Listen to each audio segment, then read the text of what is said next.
I'm Paranormal Pete, and I'm on a journey to seek answers to the questions that have crossed all of our minds. What happens to us when we die? Is there an afterlife? I'm a regular guy who discovered the gift of psychic mediumship in my 30s. My passion for history and the unknown have put me right here, right now. My mantra for anything paranormal is, we don't know much and anything is possible. Join me as we find our way through the stories, evidence, and experiences of the paranormal and beyond in search of answers, even if that leads to more questions. Are you with me?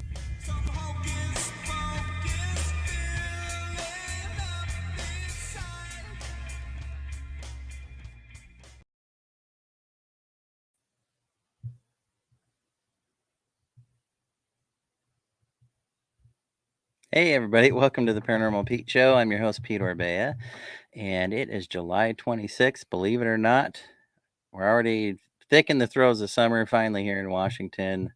I may look red because the sun's actually been out. That crazy thing in the sky. And if you live in the Pacific Northwest, you know what I'm talking about. We're here on WLTKDB.com. It's right here, guys. And I encourage you to go through the website.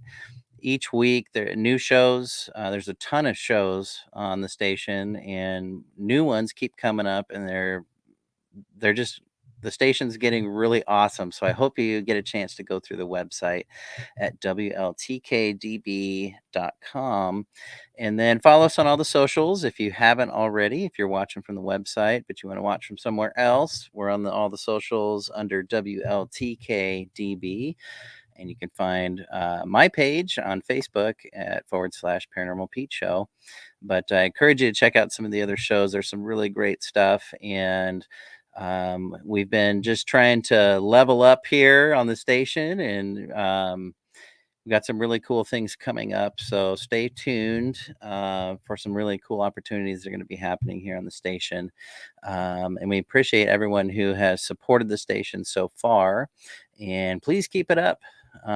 We got Robin checking in here. Hello, wherever you're watching from, say hello. We'll give you a shout out. And if you have any questions tonight, of course, we always encourage questions. So we'll be getting into that here shortly. And just want to give shout outs to station manager Todd Bates. He's always on the ones and twos, host of Haunted Voices, and he is the voice for the Ghost Finders show. So check that out. And also a good friend and producer of the show, Mike Beers. Hope you're listening out there. How you doing? If you like the music for the intro there, that's my band Steady Rock Cosmonaut. So you can go to steadyrockcosmonaut.com, and that song's called Magic. Or you can find us on anywhere you listen to music from, that you stream from. Just look up Steady Rock Cosmonaut. And we're going to be playing in Port Gamble, Washington, Sunday, August 7th at 3:30 as a part of Summer Fair in Port Gamble. So if you want more details on that, go to portgamble.com, go to the events tab, where you'll also find a spooky page on the town website for the Port Gamble Ghost Conference. And that'll be our 13th annual. It's November 11th through the 13th. And it's going to be held in the historic theater here in Port Gamble. So some of you may have been to the conference in years where we've held it in the theater. It's always a lot of fun. The theater seems to be active with those we can't see, or non-breathers, whatever you want to call them. So the whole building has a lot of reported activity, and I'll tell you, I've had quite a few experiences myself in that building. So go to portgamble.com and go to the events tab, and you'll see the Ghost Conference there. And I'll be doing some big time website updates here soon, and speaker announcements and all that's all going to start coming together. We're really excited to have it this year on a 3-day weekend, as we honor veterans that weekend as well, but we hope it makes it a little bit easier on people traveling. So yeah, there's lodging specials on the website there. So if you need a place to stay when you're coming up for the Ghost Conference, just head over to the website, portgamble.com, and you can see the lodging specials. And what else? I've got a Ghost Walk coming up next month, and a special investigation. First time I've done them in the summertime. and they've actually been pretty interesting. Great groups of people so far, and actually think we've experienced some good activity on each of the events this summer. So I kind of thought that would happen. Some of the best evidence I've ever captured in Port Gamble is during the summertime. So it's been cool to experience that. So that's coming up, and you can get info on that at portgambleparanormal.com. That's where you get tickets and dates, and you can book a mediumship reading with me through there at portgambleparanormal.com.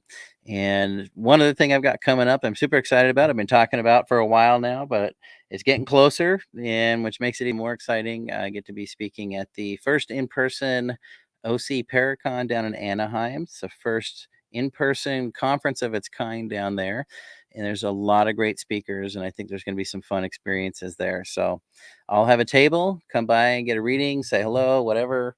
It's October 1st and 2nd, and that's ocparacon.com. So I'm really looking forward to that. It's going to be fun to cruise down there to California, meet some new people, hear some new perspectives, and it's just going to be a blast. So if you're heading that direction or you live down there, it's ocparacon.com.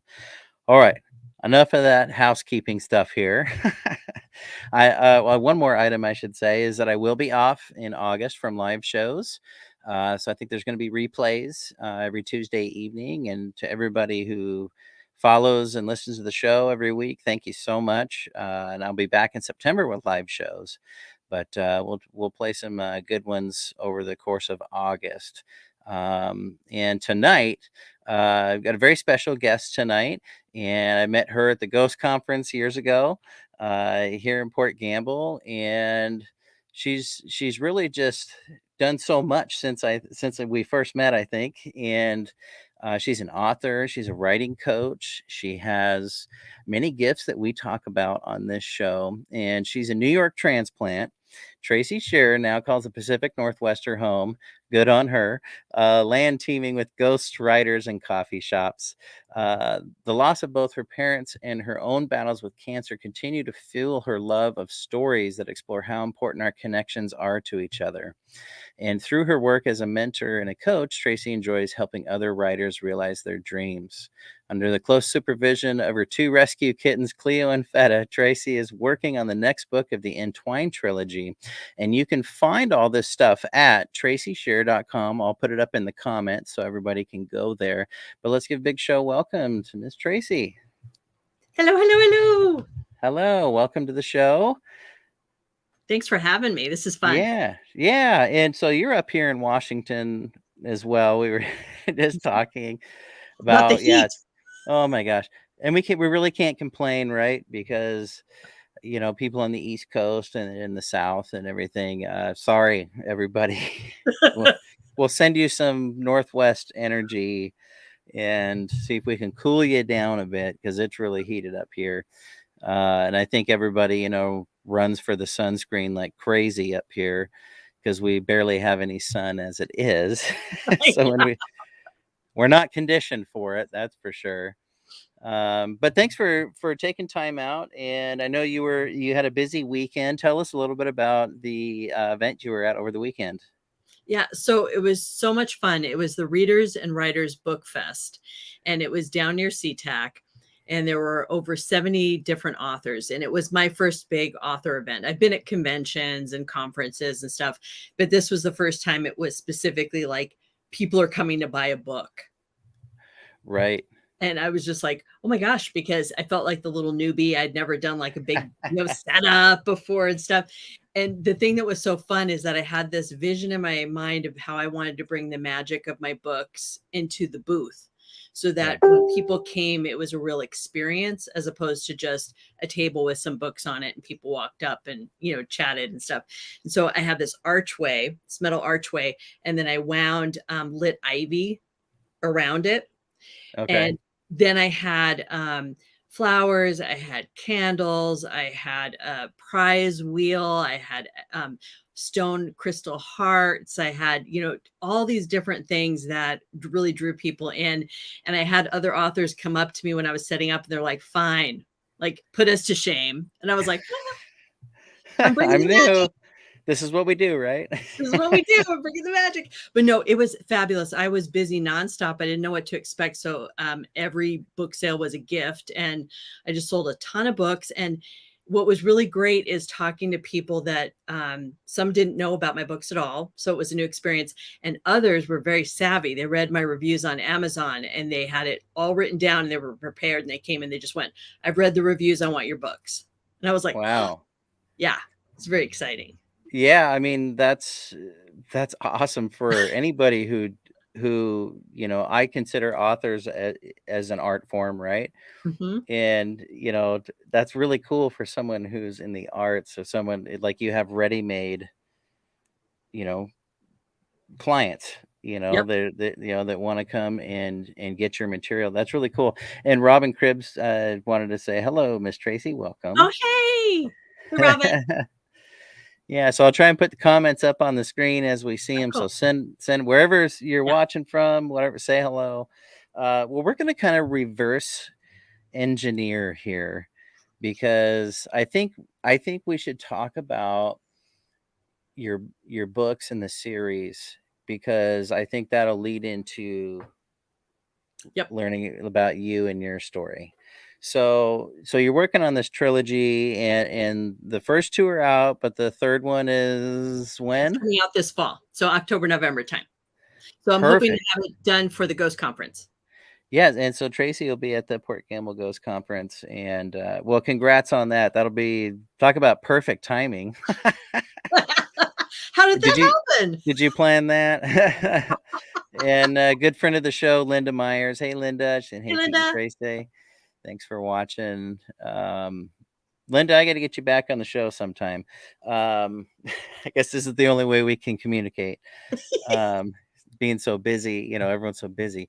But so you're working on this trilogy. The first two are out. The third one's about to come out.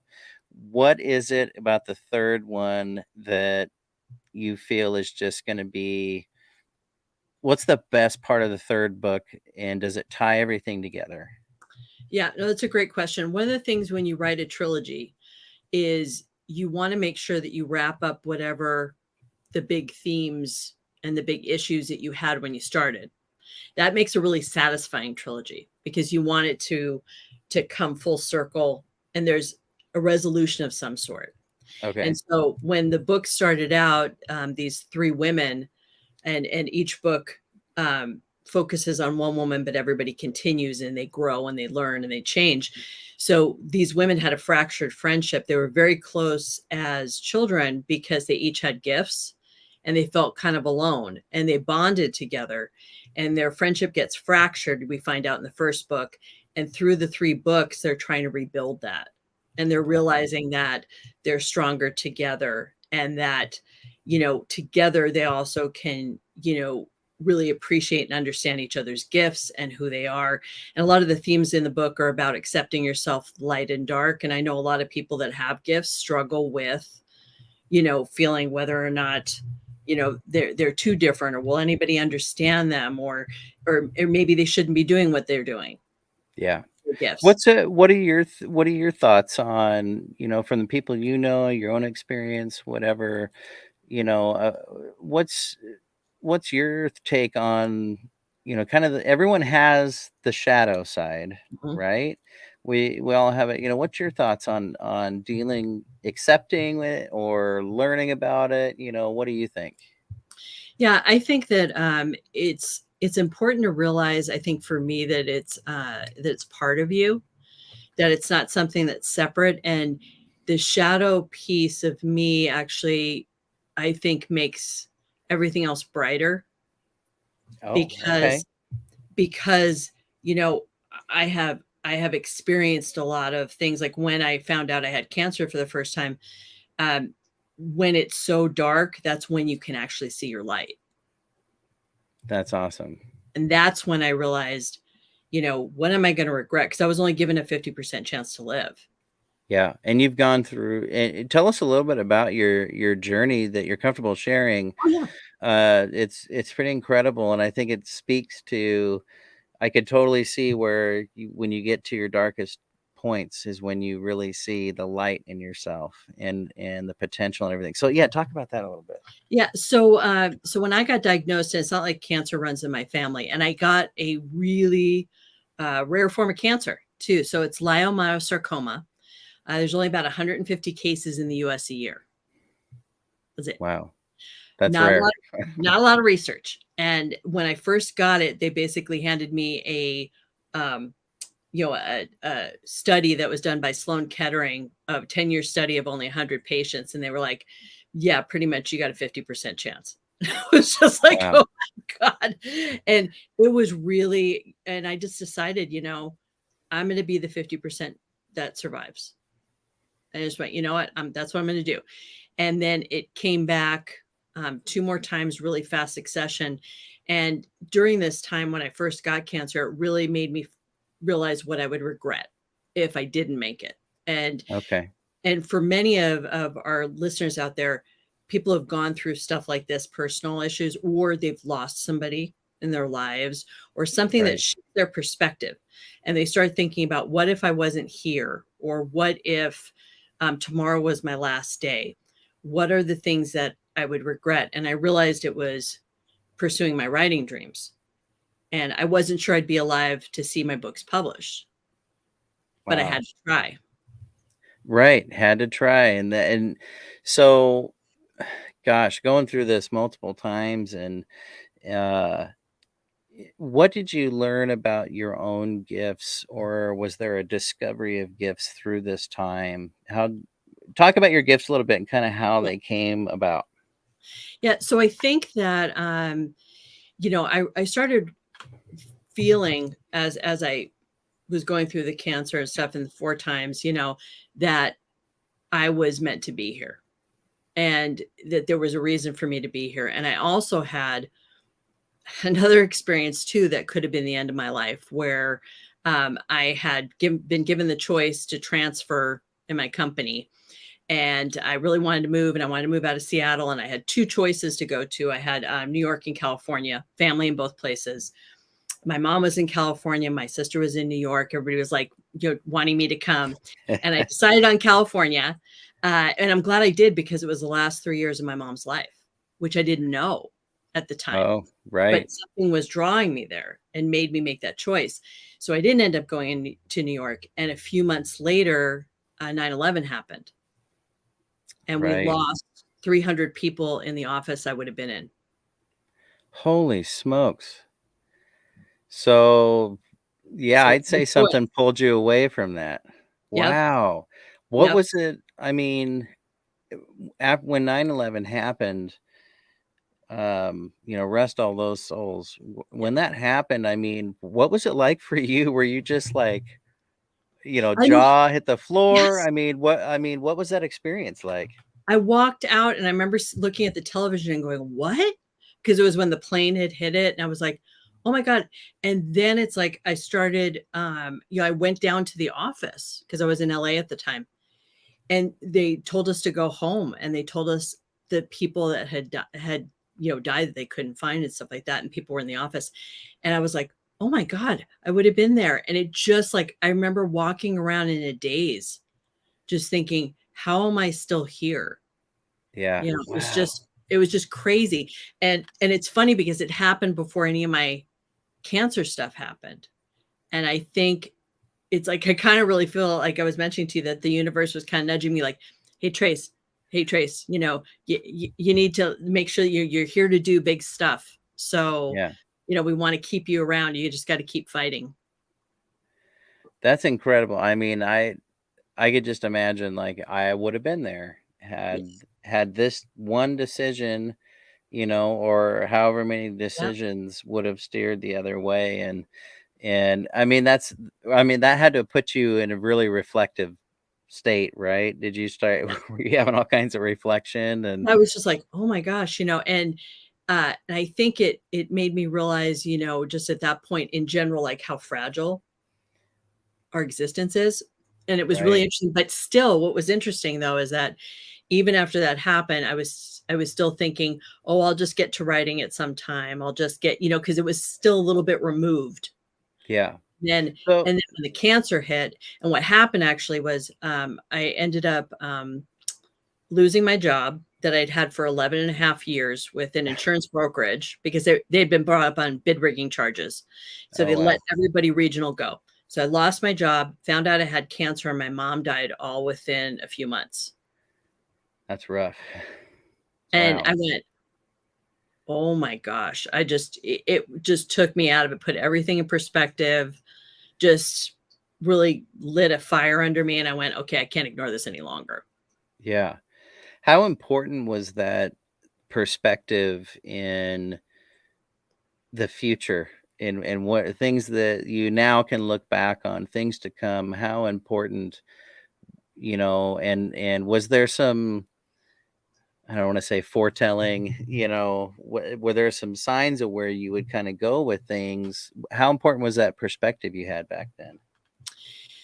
I think it's very important, and it's one of the things that I think has, really just enriched my life just going forward. Like, and I don't mean this, nobody should have cancer, right? But for me, it actually, unfortunately, was one of the best things that happened to me Yeah. because it really made me look at what I had, and it also made me concentrate on thinking about why am I here?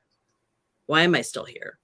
Yeah. Um, I feel like I've been saved many times. And, finally, I'm starting to embrace kind of some of the different gifts. And Yeah. one of them that I discovered at the Ghost Conference was psychometry. Yeah. And the thing that was funny is that, as I mentioned, the three women are different aspects of me. So they represent courage, heart, and strength. And so the main one of the main characters, Sam, who can see ghosts, she represents my strength. She's always fighting for somebody else. She's always trying to do the right thing, and she's somebody that you can depend on and lean on and draw strength from. And then Kate, who is the character who can she has visions, and she lost her husband to cancer and has two young daughters.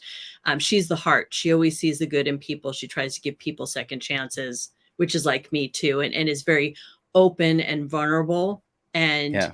realizing that when you lean in, that's when you make that connection with somebody else, and you have to do it without having an expectation of how it's going to turn out.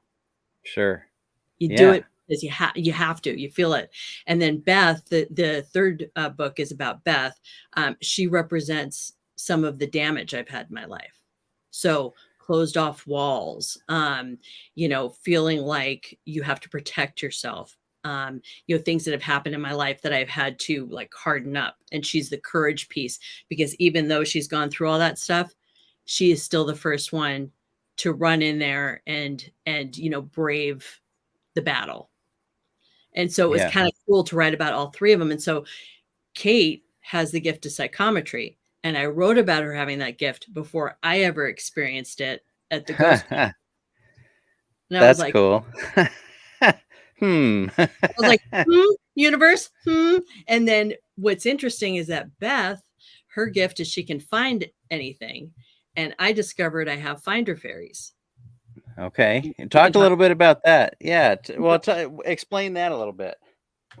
So when I was at the Ghost Conference, I felt like I had some little like buddies with me. And I was like, I don't know what and I'm like, they're whatever, and they're nothing. And I would joke around. I'd be saying, hey, finder fairies, can you find my keys? And that type of thing. And I would end up seeing them someplace. And so I'm like, yeah, it's just I'm focusing on it. So I'm finding it. Sure. Whatever. And so when I started doing energy work a few years back, they really popped back up into the forefront, and they are now like they're part of my Tracey team. And when I've lost something, I like they that. will they will find it. Yeah, I have Team Tracey, and I have my guides and things That's like awesome. that. Yeah, and I call on them and stuff, and I tell you, Pete, they have found stuff, and sometimes they just give me like the picture in my head Of of where where it's it is. where it is. That's okay. Well, I want to get into Team Tracy here a little bit. So You know, what at the ghost conference, what you're talking there, was that like the first time you like noticed something, or is this something like you, can look back on your life and be like, well, maybe that's what this was, maybe that's what was it more recent, or was it, something that was always around, you just had no clue about it? Yeah, I think it was the latter. I think it was always around, but what I think I needed validation. Okay. And so when I was at the Ghost Conference, I took part in, there was a special thing that only, I think it was like 20 people could do. And it had, oh, Team Tracy. I know, Team Tracy. Somebody told me I need to write a book about how to get your own Team Tracy. So, Yeah. Yeah. but anyway, it was a setup at Walker Ames, and it was Neil McNeil, and it was on Kasha, and we were supposed to go through, it was like an experiment thing, go through Walker Ames, not speak, and just touch things and see what types of things we got off of it. Okay. And I remember on Kasha, she put us in a hypnotic. I'm not going to be hypnotized. I was like, what? She's just talking. I tell you, Pete, I did not want to speak. I did not want, I mean, all the stuff she told me not to do, I didn't want to do. And I was, she's like, she was a real deal and stuff. So when we walked through the house, I ended up touching a wall sconce or whatever. And I had this feeling of like such joy. And then all of a sudden it like went into despair. And I started crying. And I'd never felt that full like body thing before. And it was exactly like what my character Kate goes through. And I was like, oh my God. And then somebody else later on, when we were all done comparing notes, had the same type of experience. And somebody else saw something similar to what I saw. And I went, oh, maybe it's real. Maybe all this stuff that I just like played off as my writer's imagination is real. And so I Yeah. think that's what's great about the Ghost Conference, is because you meet so many different people with different gifts. It's really, it's really wonderful. And then then I was still kind of like, well, I don't know. And then the next year in Walker Ames, I was touching the fireplace and I saw a little boy skipping and singing Ring Around the Rosie, and I wrote it down. And then we all compared notes later. This woman goes, when I was touching the fireplace, I saw a little boy skipping and singing Ring Around the Rosie. And I was like, okay. I'm like, Is fine. it? Yeah, and so let me ask this then, after that experience, like for the rest of the day, was your brain just off Yes. somewhere? Like, Yes. oh, I was like, what? Processing, right? You know, am I crazy? yeah. You know? Yeah. It was just this piece too, where I was going, oh my gosh, like, what did I pick up in the past that I just considered intuition? Right. It could have been something else. And then I started feeling like I feel like maybe I'm just touching the tip of the iceberg, and I haven't really put in the time and energy to explore these Sure. fully like I should. But that's the thing there. I'm thinking that would be really cool, because I tell you, I've had a lot of psychic mediums, yeah, validation, um, and that are buddies of mine and other things, and they're all saying the same thing, independent of each other, about there's big things for me. I'm going to be making a real difference. There's big plans for me. And I was like, okay, I got to step up. I got to really step up and embrace all this stuff and throw down any of the walls I have up, still kind of going, oh my gosh, what's going on? Yeah. Well, the validation is like, yeah, that's the craziest part of it all, is when you're like, I felt this way. I saw these things. I heard them. Felt them, whatever, and then when you do get some, maybe it's historical validation, maybe it's, a client and they are showing you the validation, what a cool, it's one of those like, okay, that's really cool, but did I really just do that? Wow. And then you learn to like, get over that part of it, Yeah. and like, yeah, this is what I'm doing. This is my purpose. This is why I'm doing this. But getting that initial validation, and did it just kind of take off from there? Yeah. Well, I think that the thing that I really just opened myself up for is, being open to those messages that I would get. And like I said, Team Tracey, some of my guides that have come to me, to help me. And I have Tracey Land, where I've got my heart temple, and I've got a story river and a whole bunch of other things that I can go to. And when I need guidance on stuff, I grab my team, and we all sit down and we talk about it. That's awesome. I Really love fun. the assemblement of the team. Yeah. We're going to get more into that here. And this is, it's just so interesting. And I want to dive into like how you got into the writing, and maybe if you could share some tips for those people who are kind of starting out, looking to write something, or starting out with gifts in general. We'll kind of talk about that. And then later on, I'm going to be asking the special guest, Tracey Shearer, about some ghost stories, any ghost experiences she's got. And so stick around for the second half of the show. We're here on WLTKDB.com and all over the socials at WLTKDB. We'll be right back on the Paranormal Pete Show after this short station break.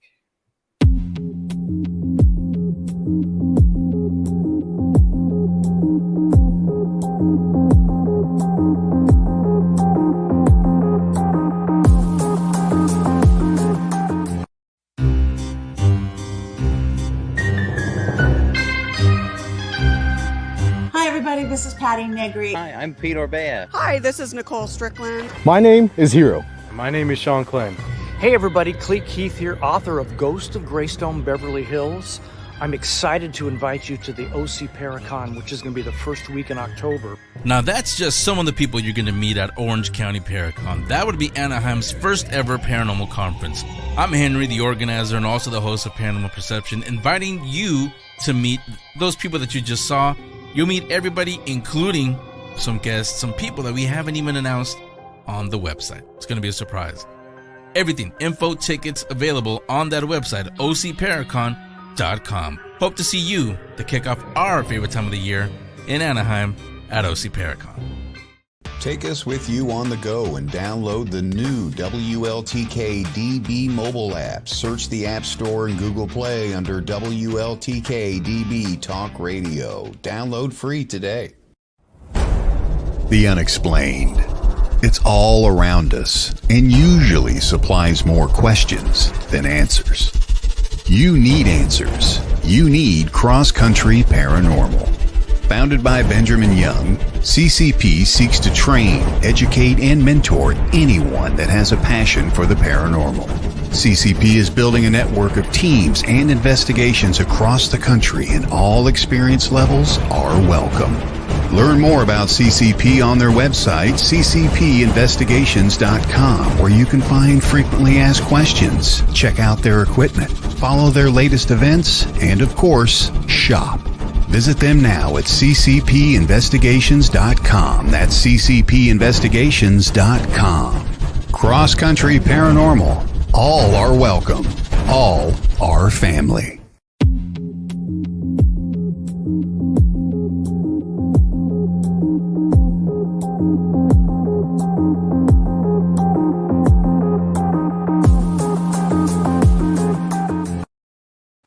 All right, welcome back to the Paranormal Pete Show. We're here tonight on episode 74, I think.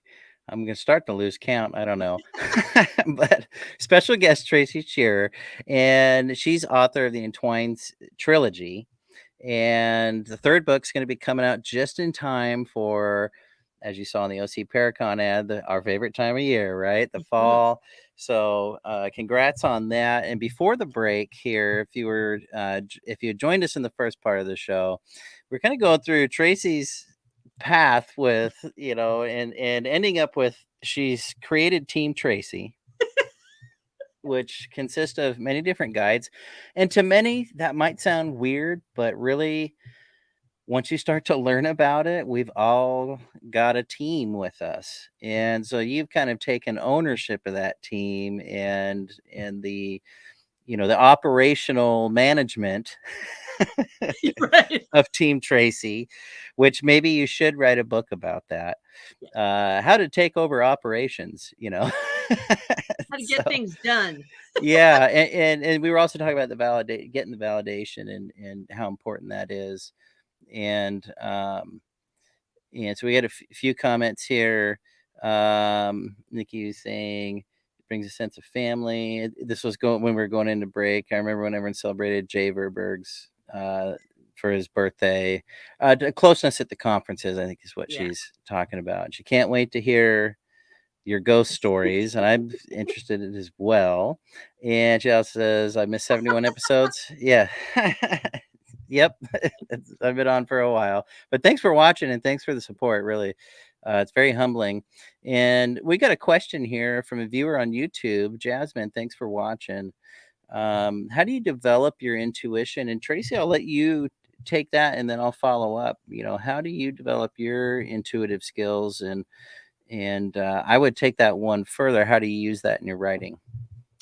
Yeah. So I think for me, it really was about just letting go and not judging what was coming to me, what I was feeling, and not trying to figure out whether or not it was right or not or whatever. Just letting whatever feeling was coming to you or the intuition coming to you, because I found that once I was more open, more came. And it just ended up being, it's I think it's like anything else. Once you start doing something, it becomes a little bit easier. And I think a lot of times we immediately discount whatever we're feeling or thinking, oh, that can't be right, or no, I must be wrong. And then you close yourself off.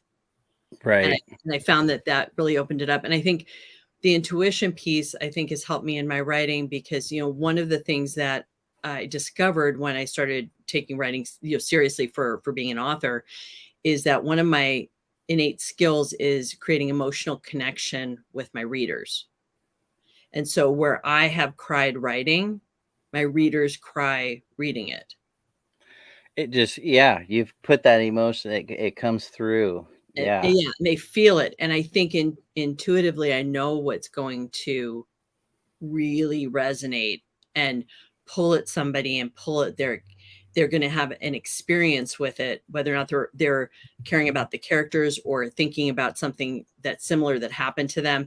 And I seem to really, that's one of my skills. I know how to get in there and really pull at the heartstrings. Yeah, that's a great answer to that. And I would just say, from my experience, how to develop it is, well, and I echo a lot of what you said, letting go, self-trust is, or confidence in yourself is paramount. You got to have the confidence, but you have to practice. I guess practice is paramount. Yeah. The trust thing comes with the practice. And so how do you develop your intuition? Well, you got to put time into it. Mm-hmm. And I've always found that, like, you got to look inward before you can look outward. And, in a lot of your life experience, you were kind of forced a lot to look inward and, be introspective, right? Am I right? That, Yep. you really you were kind of forced to look inside and, like you said, answer the question, why? What am I supposed to be doing here? I know I'm supposed to be here. I know I'm supposed to be here for big things, but being accepting of that is part of the whole trust too, is accepting that you may have this mission or a soul quest or whatever you want to call it. I don't know, a directive, and Jasmine saying, I appreciate the answers. Yeah. Any questions, fire them away. Well, one thing, so is this your first series of books, or did you have other publications before doing this one? Yeah. So this is my first series of books. I had I've got 2 books done in a vampire series set in Seattle and Russia that I got my first agent on. And she just, this never happens, Pete, either. Like, usually you send out query letters to agents after agent after agent, and an agent just for some of the viewers that might not know, an agent is kind of like the go-between between an author and a publishing house. So a lot of publishing houses like Random House and Penguin and the big ones, you can't approach directly. So you need that agent in the middle. Now to snag an agent, it's tough because they don't get paid unless you get paid. Right. And so it's tough. And so I ended up meeting this agent at the conference, and she's like, I said, I'm going to be pitching to you. And she goes, well, what are you doing in 15 minutes? And I said, nothing. And she goes, well, come with me. And so she took me out on a smoke break, and I pitched to her, and she wanted to see the whole thing, which never happens. And she ended up representing me, but she couldn't get it sold. There were too many vampires in the marketplace at the time. It sounds terrible, right? Sounds like another book. And Right. but yeah, so this is my first series. But what is very, very interesting and exciting is that I wrote my first ever short story last year, and it won the PNWA Literary Contest in September. And I'd never written a short story before. It was only 8 pages. And the agent who judged that reached out to me, and she wants me to expand it into a novel length for possible representation. And that's also a story about another gal with a gift that's called The Potential. Oh, that's cool. And I just have this feeling, Pete, and so does this agent. I think this book is going to change so many lives. I'm so excited. Oh, that's really cool, and congrats, and keep going for it. And Nikki was saying that I'm currently working on my own fictional novel, and this is all great info. So is there anything you could maybe toss out there as a piece of advice for someone like Nikki or anybody else, that's aspiring to write a book, myself? Yeah, or yeah. So I will say some of the best advice I can give you is, when you're writing, don't edit. Oh, just write it. okay. Don't try to make it perfect. Don't try to sit there and go, that's not the right word, or this is the right word, or it needs to be this way or that way. The reason why is that it tends to paralyze people, and then they don't finish. And in the editing process, you might end up cutting something that you spent all that time on making it perfect. So don't waste your time, because if you're like most people, you're juggling writing with other things. Right. And so Yeah. you need to make the most out of it.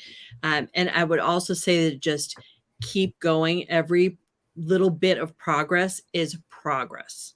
Oh, Right. Yeah. Pete's got to do his book. Well, Pete, if you need any help. No, I think she's saying she hopes you do your book. Maybe. I'll get mine done sometime. How to build Team Tracey for yourself. Yeah. But yeah, so I think just keep going. Whenever you get that self-doubt, Mm-hmm. I tell my clients, think about the books that changed your life. What would have happened if that author went, you know what? I don't think anybody's gonna read this book. I'm scared to put it out there. I don't want to put it out there. People are going to look at me funny. My family's not going to approve. Nobody's going to care. Right. If they never wrote that book that changed your life, and your book is going to change somebody else's life, and you don't want to deny them that opportunity.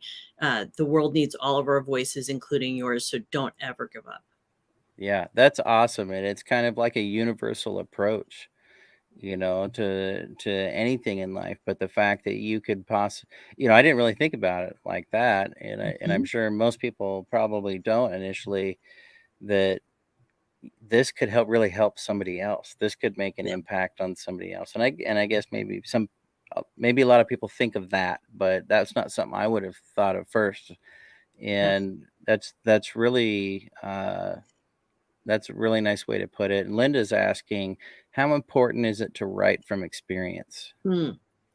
That's a great question. I think that a lot of times writers are told, write what you know, write from the stuff you know.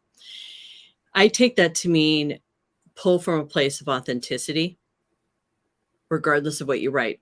So even though I didn't write about in the first book about somebody only losing their mom, or only losing this, or getting cancer, I use that authentic feeling of what I went through to do it.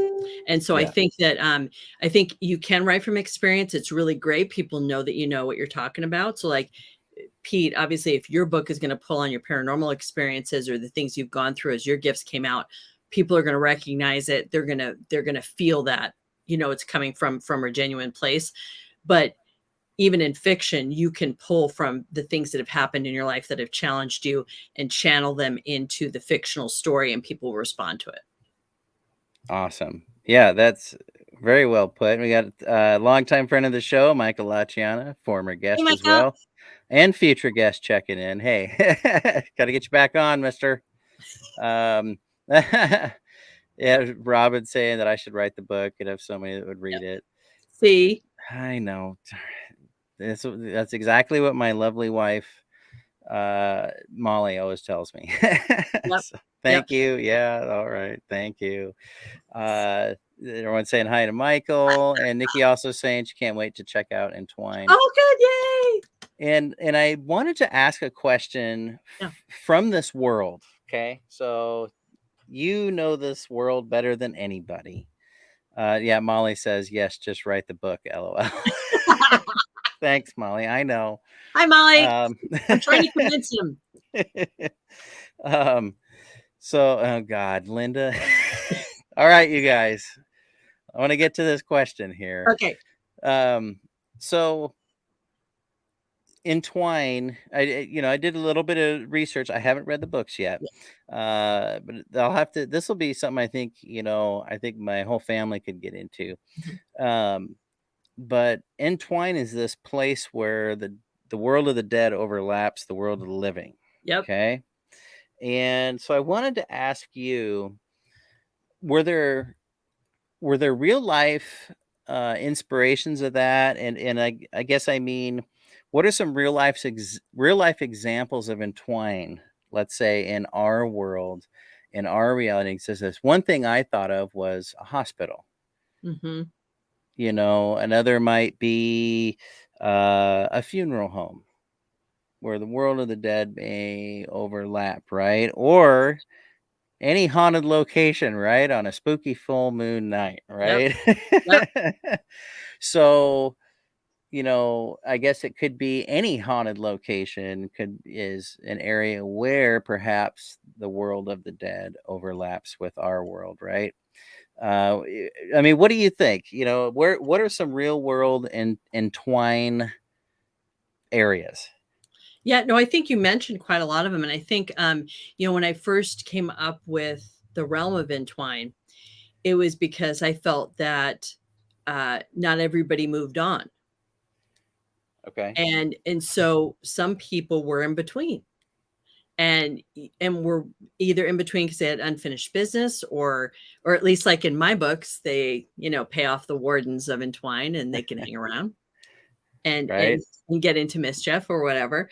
But yeah, I think you're absolutely right. Haunted places, forests are big in my book. And I just feel like there's something very ancient and interesting about a forest. Yeah. I mean, think about all of the animals and the creatures and people and stuff that have died, and those trees stay.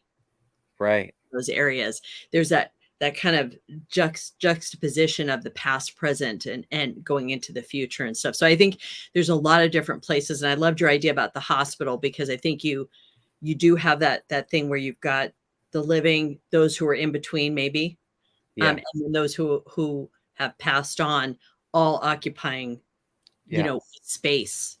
And I feel that I feel that everything is connected. And so one of my characters at one moment in the book, for a moment, she's connected to everybody living and dead. And we realize how we are all entwined, that we influence each other, that the love that we had for people that have passed on shapes us now, the things that have happened to us, the memories of either being you wanting to be as good as somebody that was, that has passed on, or maybe you've changed your life because you lost somebody. There's so many things that I think we are just so connected, and the people who have passed on still affect us and can affect us every day. Right. And so, that was kind of what inspired me. I knew that my mom and dad, and especially my mom, because she had passed on, was still around. And so because she actually, when I got the news that I had cancer, she actually showed up. Wow. Yeah. She was there for you. Yeah. And she was there. She showed up. She just, she had died. And then I got the diagnosis that it hadn't spread throughout my body, because I was really scared that it was just going to be everywhere. Wow. Yeah. And for some reason, I keep seeing a lot of lemons. I don't know if that means anything. Not specifically, but she did love lemons. And the color, Yeah. and lots of yellow and like yellow and white, and Yeah. I see bowls of lemons. I like Uh, it. I like it. So it sounds like, in the entwine Yeah. the place, the in between's not necessarily a bad thing, Mm. and I mean, is that kind of what you believe? Um, from your experience, with spirits and energies and everything, that's not necessarily a bad thing. Like, all cultures have a form of like purgatory, right? And so when you say something like in between, I think a lot of people think purgatory, but I don't necessarily. I think there are probably some instances of that, but for the most part, I think people can leave there when they want to. And so, what are your thoughts on kind of that in between? Yeah. So I think that, I kind of feel like I don't know exactly what lays beyond, right? Or lies beyond. And so one of the things that I created in Entwine are all these cool archways that are leading into different places that people move on to based on Okay. what they believe. And it was really fun to be able to do that, because I had so many readers say, I'm so glad you didn't just make it about this religion or that religion or Yeah. that. Yep. Everybody's welcome. There's different places that people are going, and they can Right. all interact within this. And so I feel that that it's fluid. Like, I feel like my mom can be here with me, and I also feel like she can be up nudging the universe saying, hey, protect my daughter, and do stuff like that. I mean, I really feel that there is some of my near scrapes, I'm sure she had something to do with it, Yeah. Yeah. Yeah. I think you're right. And, it's all part of our teams. Yeah. They're all a part of our teams. Yep. The hard part is meeting your own guides. I don't know. At least it's more of a challenge for me. Like, I know they're there. I have, I think, identified half of them, because I think there's a team. Maybe I need extra help. I don't know what that means, but it's so. I think it's hard to for your own self to identify that. Like, how did you like really start identifying your guides and your team? How did you start identifying them? And Linda kind of had a comment. We'll kind of throw that into a question of and trusting them. Like, was it hard for you to learn who they were, how they fit in, and how did you trust them? Yeah. So I think what really helped me is that I had somebody that was taking me through doing energy work. And that was when my first guide showed up. And so I think it was really helpful having him there, because he was reading my energy as things were happening, and he could tell, like, when we connected. Okay. My whole energy shifted. And that was for, my first guide. But then what was really interesting is that I also have a tree that is a guide. Yeah. And and his name is Rowan, and he's not a Rowan tree, but his name is Rowan. Don't tell me what. But what was really interesting is that through my energy work, I was able to go back to some areas in my life that I really needed to heal from. And it was funny because when I went back there, he was there, but I didn't see Interesting. him at the time. Interesting. So it was he's been with me a very long time. And so, Yeah. so it is interesting. And I think spending time with my guides is really helpful to trusting them.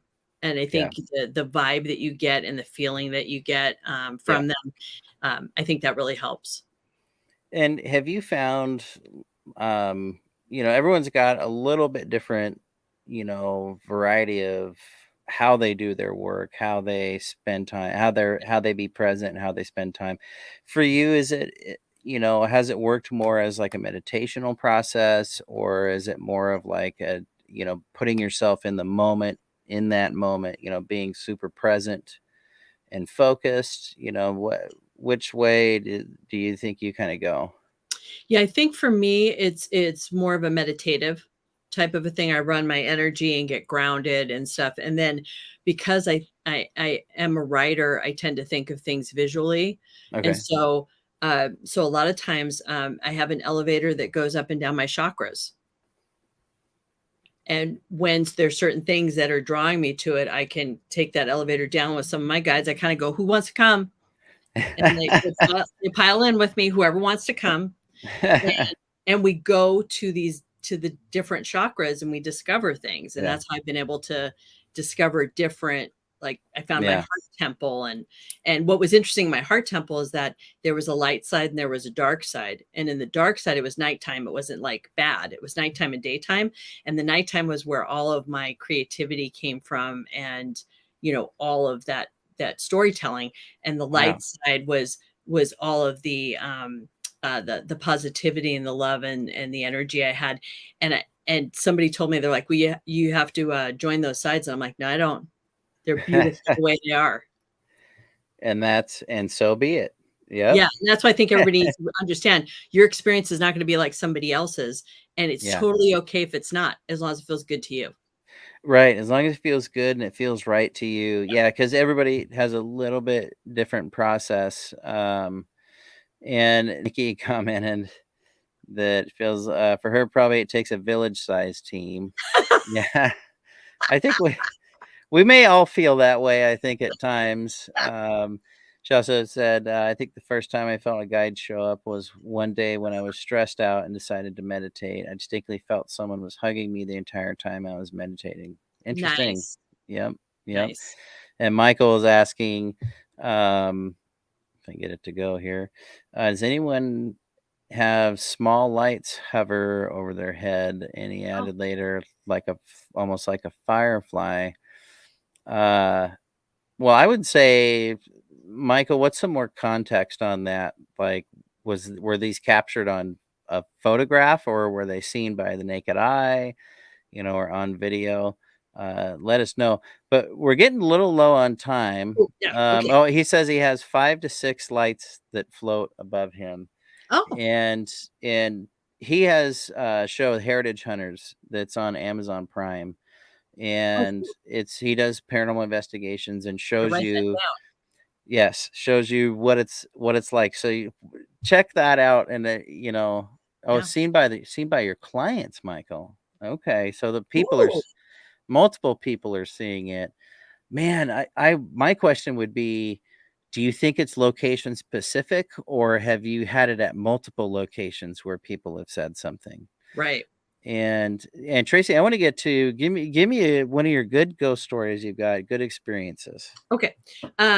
So it was at the Port Gamble Ghost Conference, and I already told you about the Walker stuff. Checks in the mail.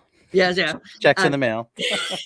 And but this was and I can't remember where's the place that was the house of the doctor. Oh yeah, the New York house. Yeah, New York Yep. house. So the New York house, it was with this little group. It was one of the investigations, and they were trying to coax one of the daughters out, or the daughter of the doctor, or whatever. And I was standing there with my arms down by my side, and I felt this buzzing by my hand, like somebody was trying to hold my hand like a little kid. Uh-huh.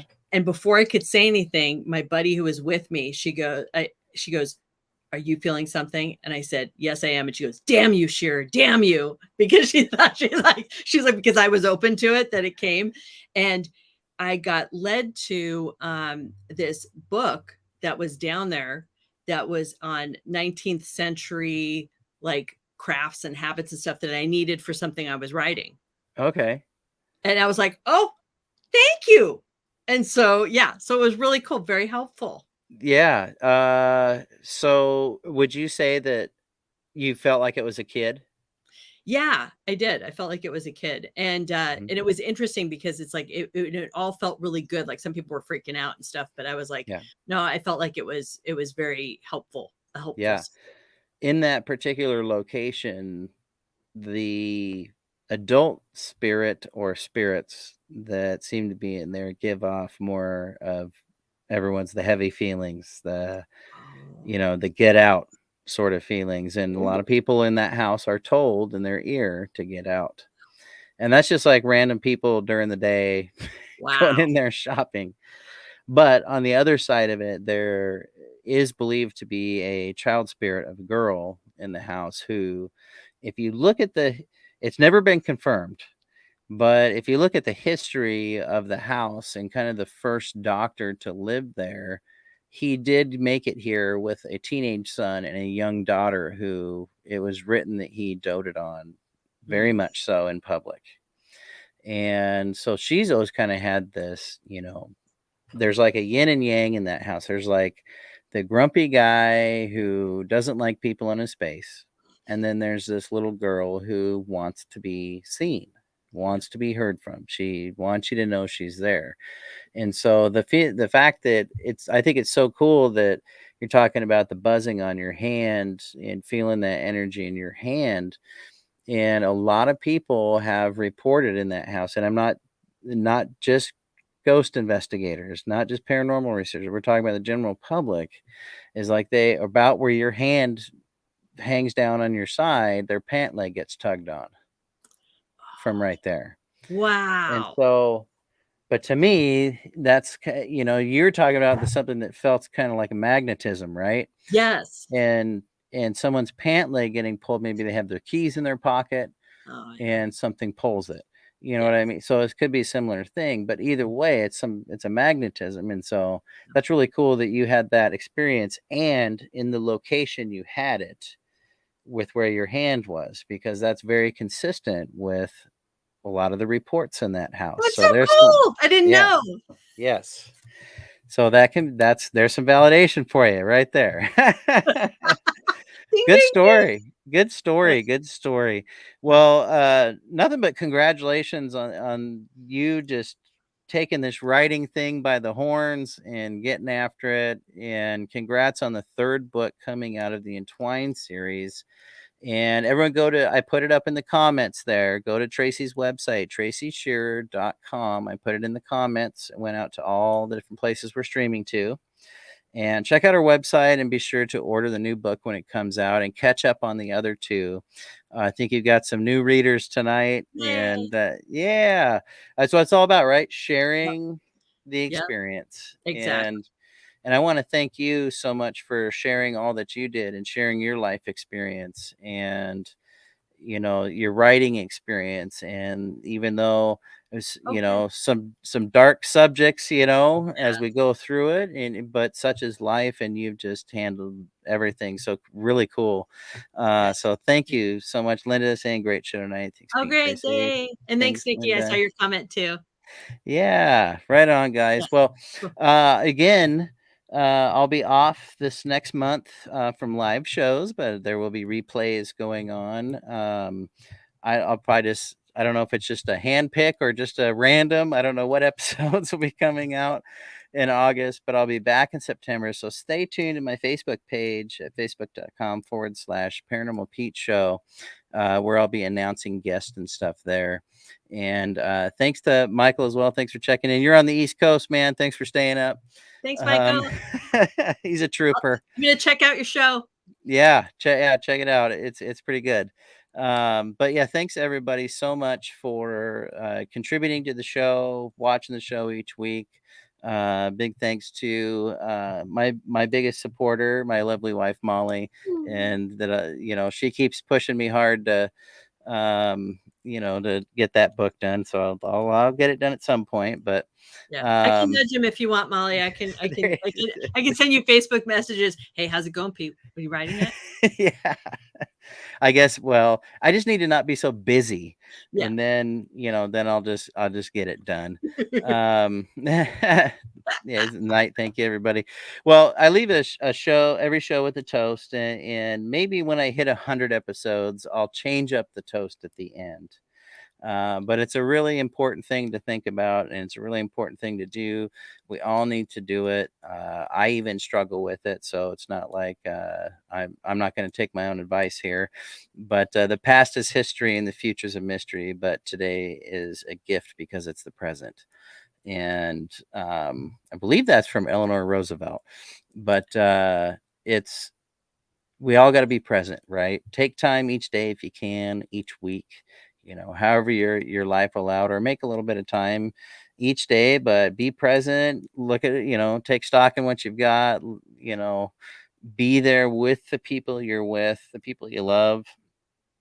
Hug everyone you're with, and hug everyone else virtually a little bit longer. Mhm. And oh, Molly's saying, thanks for the inspiration. Oh, good. Thanks, Molly. Now I'm in trouble. See? But everybody take some time to be present. I hope over this next month, no matter how hot and muggy and crazy it is, I hope everyone can stay cool, stay hydrated, be present, be good to yourself and everyone else. And we'll see you in September on the Paranormal Pete Show. And again, we're here on WLTKDB.com. Again, many thanks, Tracey, for coming on tonight. TraceyShearer.com. And we'll see you, Tracey, at the Ghost Conference. Yes. Thanks for having me. And This was fun. yeah, exactly. Well, we'll have you on again at some Yes. point because we'll have to talk about the third book after it comes out. So Right. Yes. we'll have you back on again, and I think everyone will love that. But to everybody, thanks so much for the support and continued support in the show. It's very humbling, and very much appreciate it. And we'll see everybody in September. Take care now. Now I got to run the buttons here. Uh-oh. Let's see. Here we go. All right, everybody. Take care. Be well.